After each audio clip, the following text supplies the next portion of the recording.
¿Es mejor vivir en Latinoamérica, en Europa, en Estados Unidos? De eso hablaremos hoy. Podcast financiero con el economista Aldo Contreras Anita. Hablaremos de finanza, economía, dinero, emprendimiento, negocios y mercado bursátil. Inicia el podcast de Aldo. Ahora tienes las finanzas y la economía en la palma de tu mano. ¿Por qué la gente se va de Latinoamérica? Es una gran pregunta que uno se hace, ¿no? Uno mira de repente países como Perú, Ecuador, Colombia, que tal vez ha migrado durante muchos años, y hasta la Argentina de Javier Milei, o la Chile, digamos que en algún momento también evacuó gran cantidad de personas, de migrantes, y entiende entonces que los procesos migratorios están siempre presentes y están muy relacionados con lo que económicamente esté pasando en ese momento en el país. Claro está, la migración tras la Primera y Segunda Guerra Mundial dejó entonces que miles y miles de personas salieran de Europa, por ejemplo, para conquistar países como Brasil, Argentina o Venezuela. Quienes hemos nacido en Venezuela, hemos estado acostumbrados durante muchos años a una migración inversa, es decir, una migración en la que hasta ahora y luego del año 2016, cuando el modelo económico socialista estalló, cuando el modelo económico socialista conllevó a que 8.200.000 venezolanos hayan salido del país, el modelo económico que sin sanciones, porque las sanciones inician en el segundo semestre del 2018, conllevase a que la escasez, el desabastecimiento, la crisis por energía eléctrica, en un país en el que ya habían ingresado 900.000 millones de dólares, entonces se diera la migración más grande de la historia moderna, como bien decía, con más de 8.200.000 compatriotas, hasta entonces entender qué está pasando. La gente se está yendo desde Latinoamérica a Europa, Canadá, Estados Unidos, países como México, por ejemplo, en los que regularmente han visitado a su socio o a su vecino, Estados Unidos de Norteamérica, digo a su socio por el Tratado de Libre Comercio que tienen Canadá, México y Estados Unidos, ¿no?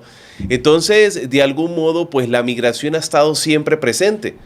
En el caso de nuestro país, pues ¿quién no tiene un primo o un amigo en el que un familiar se haya ido o que por el contrario tenga un familiar o un primo o un conocido muy cercano que ha venido a Venezuela a establecerse? Y tiene mucho que ver con crisis políticas, crisis económicas, guerras, claro está, en la que lamentablemente los ciudadanos tienen que irse desde su territorio a otros países para entonces lograr desarrollar una mejor vida, lograr desarrollarse como personas, lograr aplicar lo que aprendieron, bien sea un oficio, una profesión. Yo siempre digo que en mi caso, pues vengo por partida doble de una familia de migrantes. Mi familia paterna desde Colombia viene al Táchira y mi familia materna desde Italia viene a Venezuela. Y entonces uno entiende que ser hijo, ser nieto de migrantes, precisamente pues reconfigura la forma en la cual uno ve el país, ¿no? Entendiendo que uno tiene pues múltiples culturas, digamos, no solamente desde el punto de vista cultural o del desarrollo humano, sino hasta la propia cultura alimenticia, ¿no? En Venezuela era normal, digamos, ir a la charcutería de los alemanes, ir a los restaurantes de los italianos, a las panaderías de los portugueses, franceses o españoles. También ver quienes vendían los helados eran los dominicanos, quienes cargaban los helados de Tío Rico y de F. Era común que viésemos personas migrantes, por ejemplo, desde Trinidad y Tobago, que los profesores universitarios, sobre todo los profesores de matemática, fuesen de Chile, que venían huyendo de la dictadura de Pinochet. Era normal encontrarse restaurantes de carnes uruguayos o argentinos. Muchos llegaron, por ejemplo, con equipos de fútbol que se desarrollaban en el país, en esa Venezuela pujante y en esa Venezuela en la que entre los años 50 y 80 se da precisamente un boom petrolero. Era común entonces, digamos, que entre nosotros existiesen acentos diferentes. En el caso, pues conocí, por ejemplo, digamos, diversas nacionalidades. Los restaurantes árabes en los que se venden shawarmas, en los que se venden falafel, en los que se venden kibe. O, por ejemplo, los famosos restaurantes que ahora sabemos que se llaman chino-venezolano porque tienen precisamente a la cultura china-venezolana dentro de la cultura de nuestro país. Es común también encontrar entonces restaurantes de origen griego. En mi país hubo hasta restaurantes austríacos. Es decir, una migración entonces que venía de diferentes y diversas latitudes. El otro día veía un podcast de Valentina Quintero en donde hablaba pues precisamente de una isla en la cual pues se vino a vivir un norteamericano y casi que se quedó por allí en la época de Juan Vicente Gómez, ¿no? Y así se construyó nuestro país. ¿Cuántos holandeses, cuántos belgas, cuántos alemanes llegaron, por ejemplo, a la isla de Margarita? ¿O cuántos han llegado a Argentina, a Brasil, a Colombia, por ejemplo, para hacer su familia? Al revés, la situación también empieza a presentarse en una sociedad como por ejemplo la sociedad colombiana que tiene 60 años en un conflicto armado y que ha tenido que emigrar desde su país. ¿O qué tal quienes han tenido que irse entonces desde Cuba hasta Estados Unidos para poder hacer una vida digna? La migración siempre ha estado presente. Tal vez conocemos quien su papá es de una nacionalidad, su mamá es de otra, pero esta persona nació aquí. ¿Y qué está pasando con esos 8 millones de venezolanos, esos 3 millones de colombianos, esos 4 o 5 millones de diferentes nacionalidades latinoamericanas que están regados por el mundo? Al final, esa mezcla, esa transculturización, esa cultura enriquecedora, pues ha formado el mundo, ha formado el planeta y ha hecho entonces que ahora en cualquier lugar pues nosotros podamos comernos un pan hecho por portugueses o una deliciosa paella hecha por españoles o qué tal una pizza o una pasta de los miles de restaurantes italianos que están por el mundo. Y eso ha sido precisamente y se ha logrado a través de la migración, que es buena o es mala, pero al final deja entonces mostrar la cultura a las diferentes nacionalidades de donde venimos. Hoy por hoy, entrar en un restaurante en Madrid, entrar en un restaurante en Buenos Aires o tal vez entrar en un restaurante en cualquier, digamos, ciudad como Santiago o como Ciudad de México, por ejemplo, se sirven los populares tequeños dentro de las entradas gastronómicas y es un popular plato que los venezolanos hemos exaltado y hemos llevado al siguiente nivel. Lo mismo y ese mismo orgullo han sentido los franceses cuando un baguette francés o cuando pues tal vez una comida típica empieza a servirse en las diferentes regiones, en las diferentes ciudades y uno pues se siente exaltado, se siente orgulloso. Se le infla el pecho y el corazón por entender que esa multiculturalidad está presente en las diferentes regiones. Cada vez también nos sentimos más cerca, lo que ha pasado, por ejemplo, lo que han logrado los japoneses recientemente con el sushi, y eso hace pensar que entonces uno al mudarse a otra ciudad va a tener un pequeño pues rinconcito de su país cerca. Migrar, lógicamente, emigrar, ser migrante, ser un visitante extraño en un lugar en el que lo va acogiendo a uno, a pesar de que en algunas ciudades exista xenofobia de las diferentes latitudes, pues hace pensar y repensar en primero conocer el mundo, un mundo que hoy está mucho más cerca, mucho más fácil, mucho más disponible. Tal vez nuestras generaciones se han montado de una forma mucho más fácil en un avión, por ejemplo, que las generaciones de nuestros abuelos o de nuestros padres. Los tiquetes se han hecho lógicamente más económicos. Hoy viajar de una ciudad a otra puede costar entre 60 y 100 dólares en cualquier parte del mundo. Los vuelos baratos han permitido entonces recorrer los trenes, los ferrocarriles. Y bueno, ese espíritu de vivenciar y entender la cultura, el mundo y los idiomas desde otra perspectiva. Pero trabajar entonces cuando migramos es una necesidad para mantenernos, para mantener a nuestras familias. Y existen esas ciudades en las cuales pues se hace más fácil tal vez obtener un pasaporte, una nacionalidad o un DNI. Hay quienes en su constitución, como es el caso de Argentina, tienen por norma y por ley recibir a los migrantes como propios.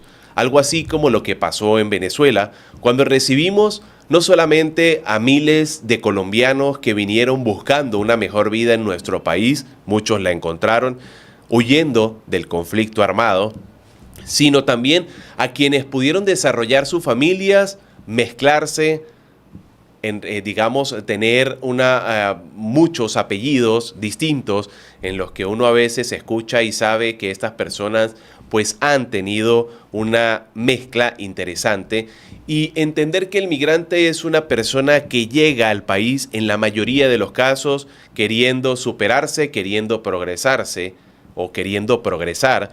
He visto, por ejemplo, en la ciudad donde resido, peruanos, chilenos, ecuatorianos y de diversas nacionalidades que han podido desarrollar sus familias, se han enamorado hasta de la cultura gastronómica del lugar a donde han llegado, y ya se sienten más de esa segunda ciudad que de su propio país de origen. Sin embargo, hoy muchos jóvenes empiezan a tomar la decisión, digamos, sobre si migrar, no migrar, irse, quedarse, y es una gran decisión que se toma.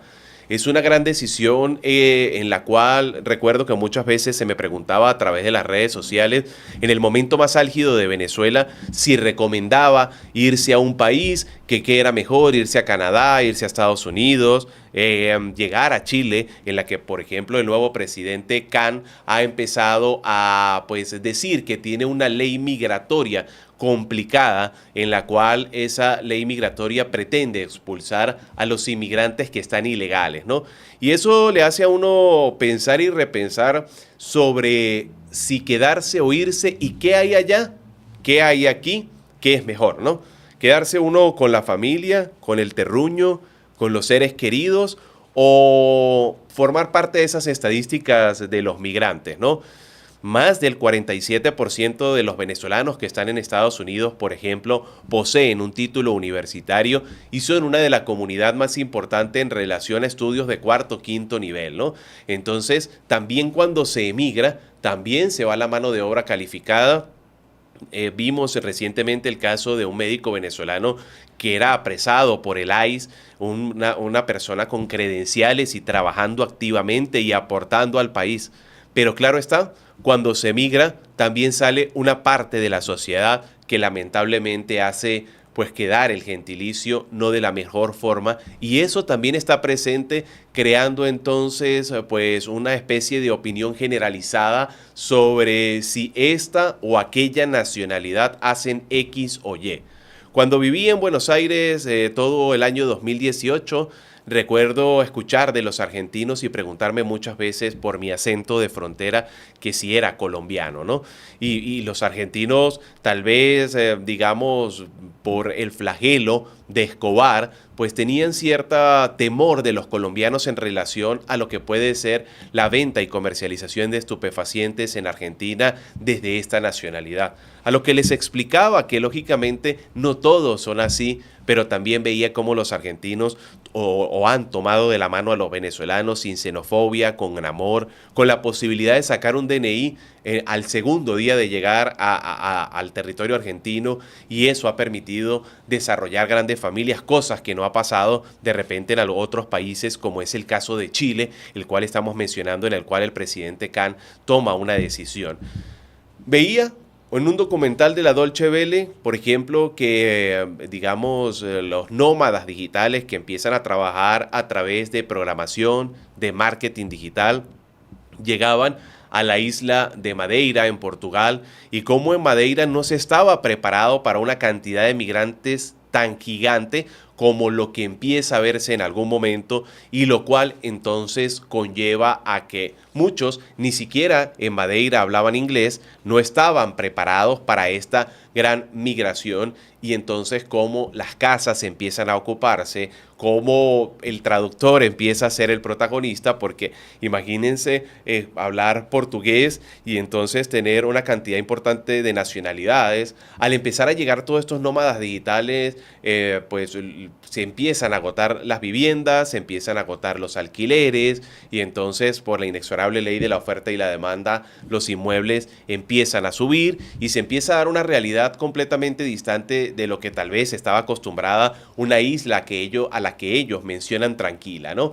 De algún modo, en Venezuela, en la isla de Margarita, pues se intentó hacer, pues digamos, un embudo en el cual los nómadas digitales, quienes trabajan con programación, con Python, quienes hacen trabajo remoto, trabajan con marketing digital, o quienes son tal vez profesores de inglés o de algunos idiomas que trabajan desde su casa en una computadora, pues viniesen a poblar Margarita y a vivir en una isla que pues es amigable precisamente desde el punto de vista de la naturaleza, y que crea grandes atractivos para estos turistas, ¿no? O para estos nómadas digitales como se les llama de algún modo ahora, ¿no? El sueño americano o el sueño europeo siempre ha estado allí presente y tiene mucho que ver precisamente con los salarios, ¿no? ¿Cuánto ganan precisamente las personas que están en estos países en Latinoamérica? ¿Cuál es el sueldo? Y aquí ya lo tengo yo en mi pantalla para empezarlo a compartir y empezar a hablar en donde países como por ejemplo Costa Rica en pleno 2026 ya tiene un salario superior a los $751. Uruguay, un salario de $648, y Panamá con $637, seguido por Chile y México con $597 y $533, están en esas 5 primeras posiciones, ¿no? Ahí le debe seguir, digamos, repentinamente Colombia, que ha llevado el salario recientemente a unos $550 por la apreciación del peso colombiano, pero en la cola de la lista están países como Argentina con salarios mínimos de $233, Cuba con $4.8 y Venezuela con 20 centavos de dólar en salario mínimo público, pero un salario mínimo privado que ronda los $226 en la actualidad. Eso hace entonces pensar Brasil, por ejemplo, que tiene un salario, o Perú, de $300 en promedio, como entonces pensar, si estoy en Latinoamérica, migrar a Canadá, irme a Estados Unidos o irme a Europa, ¿no? Una de las primeras cosas que recuerdo cuando las personas me escribían a dónde migrar era entender precisamente qué habilidades poseo, qué sé hacer yo que no sabe hacer el resto, qué oficio tengo, qué profesión tengo. Mi profesión es una profesión entonces que es supremamente demandada en el resto del país.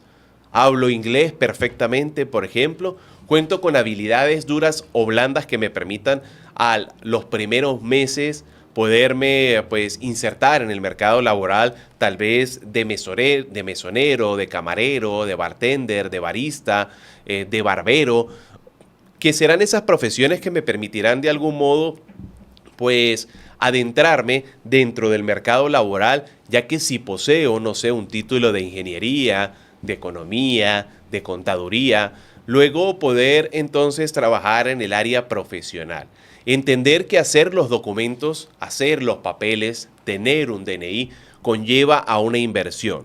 Muchos también se van en busca de, pues no solamente ese sueño americano o ese sueño europeo en el que ganar más, ganarse $2,000, $3,000 o $4,000 sea importante, sino que en muchas de las ciudades, si yo vivo en Colombia, vivo en Brasil o vivo en Caracas, que llegó a ser una de las ciudades más violentas del planeta, pues migrar por seguridad puede ser entonces también una decisión que lleve entonces a una familia a moverse. El costo de vida, entendido que en cada uno de los países el costo de vida es completamente diferente. llámese porque los países estén o no dolarizados, porque tienen una ventaja competitiva o comparativa sobre el resto del planeta. Recuerdo que, por ejemplo, cuando vivía en Buenos Aires, yo gastaba algo así como $50 semanales para hacer un mercado para 3 personas, ¿no? $200 al mes implicaban en el 2018 en Buenos Aires una cantidad de mercado de proteína suficiente como para comer. Sin embargo, pagaba $600 de alquiler.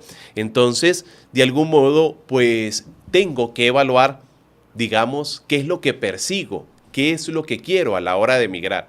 ¿Quiero solamente calidad de vida? ¿Voy solamente por seguridad? ¿Voy por salario?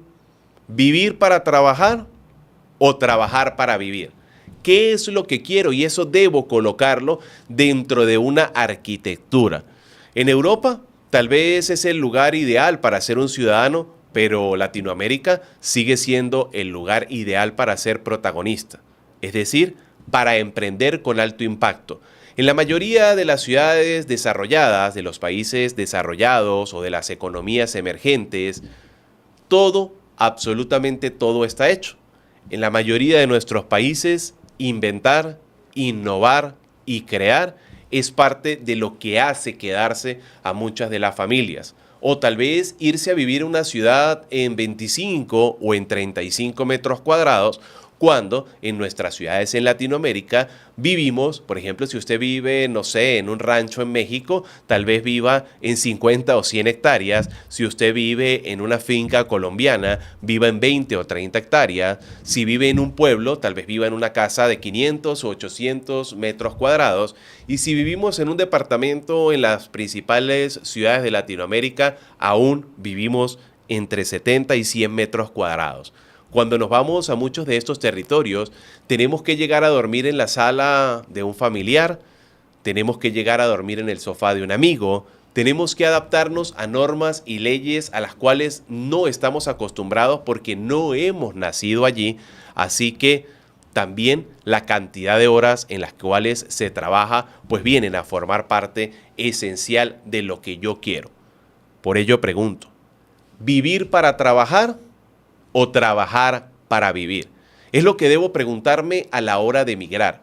Escoger la ciudad también es un factor fundamental. Me voy al centro, me voy a la periferia, me voy al municipio, me voy a la ciudad capital, en donde hay más o menos oportunidades que estén relacionadas con aquello que yo sé hacer. Cuando fui migrante, entendí que el migrante debe tener una profesión, pero también un oficio que a la hora de desenvolverse laboralmente le permita entonces lograr el sustento para su familia. ¿Y qué tal entonces si decidimos por Estados Unidos de Norteamérica? ¿Cuál es el salario promedio? El salario promedio mensual en Estados Unidos de Norteamérica ronda los 6.560, mientras que en la Unión Europea el bruto anual está sobre los $39.800, algo así como 3.300. En Estados Unidos me puedo ganar 6.000 y en Europa me puedo ganar 3.000. Pero en Estados Unidos me puedo ganar 6.000 de forma ilegal, sin papeles. ¿Lo puedo hacer? ¿Cuánto cuesta la hora en Estados Unidos para un migrante? Y eso quiero que ustedes lo dejen en los comentarios de este podcast. Que recuerden suscribirse, que nos comenten en qué ciudad están, desde qué ciudad nos están mirando, cuánto ganan en sus ciudades, cómo es el ritmo de vida, cómo es la calidad de vida. Digo siempre que una de las principales cosas cuando llegué a Argentina era el famoso horario partido, ¿no? Y el horario partido tiene que ver con que en Buenos Aires gran cantidad de negocios trabajan desde las 10 hasta las 15 horas. 10 de la mañana, 3 de la tarde. Cierran desde las 15 hasta las 16 horas y en algunas ciudades de Europa pasa lo mismo para hacer la famosa siesta y luego se abre de 16 horas a 22 horas, ¿no? Entonces ese horario partido le choqueaba a uno el cerebro de algún modo. ¿Cómo son los impuestos? ¿Cuánto debo pagar al fisco europeo, al fisco canadiense, al fisco colombiano? ¿Cuánto es, por ejemplo, esa cantidad de tributos que yo debo pagar en Argentina, que yo debo pagar, por ejemplo, estoy viendo acá un estudio en Austin, Estados Unidos, en donde dice que un empleado pues se lleva a casa 82% más que en Europa, algo así como $56.000, pero que en Francia, por ejemplo, un empleado recibe solo 44.000 euros al año, ¿no? Entonces, hay ciudades en las que pues, el sueldo puede ser más grande, pero la carga impositiva tributaria puede ir del 10 al 50%, que es algo que, por ejemplo, en Europa se quejan bastante. Entender que seguramente debemos hacer trabajos informales, hacer los trabajos que los locales no quieren hacer, llámese jardinería, construcción, trabajo pesado, ser camarero, trabajar en un hotel, lavar autos. Y es parte precisamente de lo que el migrante debe entender antes de irse en esa búsqueda de calidad de vida. O que vivir en negro, es decir, sin tener papeles, sin grabar, sin cotizar una pensión, pues va a ser parte de ese proceso. En algunas de las ciudades de Latinoamérica, el manejo de las economías ilícitas, por un lado, pero también de las economías subterráneas o economías negras para evadir esa gran cantidad de pago de tributos, pues se maneja muchísimo dinero en efectivo, ¿no? Lo que permite en países tal vez como Colombia, Chile, Ecuador, Perú, Buenos Aires, Argentina en este caso, pues manejarse en dinero en efectivo, lo que hace que el migrante pueda empezar a trabajar en cualquier cosa y porque al principio no se puede ni siquiera abrir una cuenta de banco porque no tenemos un DNI, no tenemos un número de registro de información fiscal, ¿no? En Latinoamérica, lógicamente trabajamos muchas más horas, ganamos menos. El promedio en Latinoamérica se encuentra entre 40 y 48 horas dependiendo de las leyes laborales de trabajar, mientras que en Europa ya se empieza a experimentar, aunque en la actualidad están entre 35 y 40 horas, ya Europa ha empezado a desarrollar el concepto de trabajar 8 horas al día, pero 4 días a la semana. Y es el famoso 4x3, en el cual ya algunos países empiezan a experimentar, ¿no? Claro, a excepción de Francia, que tiene 35 horas, por ejemplo, pero ya países, como bien mencionaba, Islandia, Bélgica y el Reino Unido han empezado a modificar sus legislaciones para empezar a trabajar 32 horas a la semana. Aunque en Estados Unidos la jornada laboral normal es de 40 horas, la realidad es que un montón de migrantes trabajan 60, 70 horas a la semana. Un americano promedio trabaja entre 45 y 50 horas a la semana en 2 trabajos. Y eso también hace pensar entonces en ese equilibrio entre trabajar, estar con la familia, tener ocio, tener recreación, tener calidad de vida. Entonces, ¿cómo se forma el concepto de calidad de vida? ¿Ese concepto de calidad de vida tiene solamente que ver con el país al que me voy? ¿Ese concepto de calidad de vida solo tiene que ver con la parte monetaria, con el salario, con la capacidad de emprendimiento que puedo hacer? ¿O el concepto calidad de vida tiene que ver con la cantidad de horas que tengo para compartir en familia, para alimentarme bien, para trabajar en un trabajo que tenga propósito de vida, que me guste, que me genere pasión? Y eso es lo que hay que repensar a la hora de preguntarse en dónde es mejor vivir. Emigrar para nada es fácil. Quedarse para nada es sencillo. Y a los diferentes países que han atravesado por vicisitudes, imaginemos cómo fue la Europa después de 1945, luego de la Segunda Guerra Mundial, cuando ni siquiera había, digamos, la forma de sembrar, de desarrollar una actividad económica, de pensar o repensar en familia, de las grandes heridas que la guerra deja, de preguntarle a esos antepasados, abuelos o nuestros padres que vinieron de allá, qué hacían, cómo visualizaban o cómo vislumbraban ese futuro.